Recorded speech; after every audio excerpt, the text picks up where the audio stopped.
How's it going, everybody? Adrian Simple here from thegamingobserver.com for Wednesday, October 30th. I can't believe it's almost Halloween already. Anyway, let's talk video games.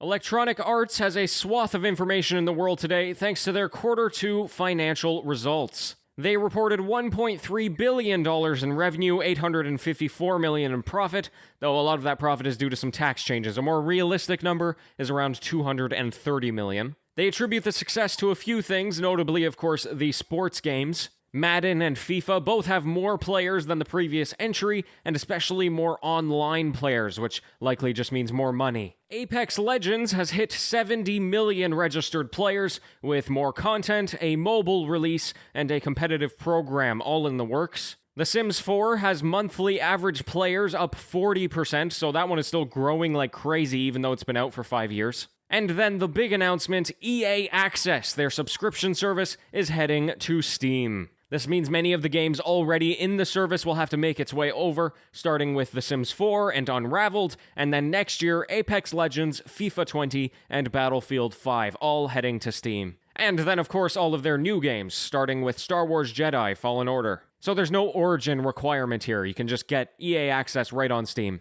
Considering all of the growth that they're seeing this year and next year have no major plans other than doubling down on the live services. And the only other important note here is that we're not going to see another Battlefield game until between April 2021 and 2022, so they're taking their time on that one, which is of course always a great thing. Call of Duty Modern Warfare has released a few days ago, and before it launched, they were pretty heavily advertising the idea that they were creating a, quote, emotionally charged experience that's inspired by the headlines in the world today, where the rules are gray and battle lines blurred, end quote. Indeed, many of the events in the game are inspired by real-life events, but the devs are now being accused of revisionist history. You see, towards the end of the first Gulf War, the United States led an attack on Iraqi forces as they were fleeing up Highway 80, which is now known as the Highway of Death. That event was highly publicized, with many questioning whether or not it was a war crime to attack after a ceasefire. Well, in Call of Duty, this event is replicated, except they shift the blame to the Russians, who actually had no involvement in the original conflict. And just to be clear here, they're saying that the Highway of Death happened, but that the Russians were the ones that did it. The main complaint is that Infinity Ward has rewritten history to ensure that the US is seen as the good guys. Some have been making the case that, hey, the game is all fictional, so it doesn't matter what they changed. But regardless of where you sit on the fence, it doesn't appear as though the Highway of Death is the only example of this revisionist history in the game. I'm not gonna lie, reporting on stories like this is really scary for me. These topics are of course highly sensitive and require a lot of care, and ultimately I'm just hoping that Infinity Ward or Activision doesn't just sweep this under the rug.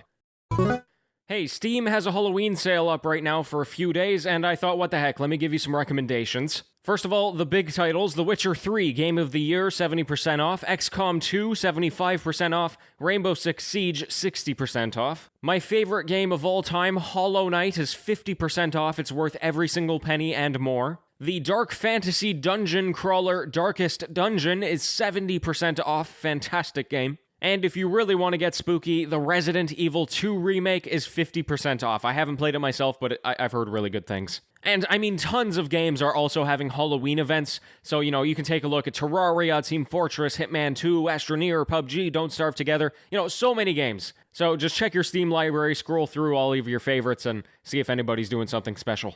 Okay, that's going to be the news for today. I want to give a big thanks to Art for leaving me a 5-star review on Amazon. I appreciate that greatly. Anyway, I will be back tomorrow, as I am every single day, and until then, happy gaming, everyone.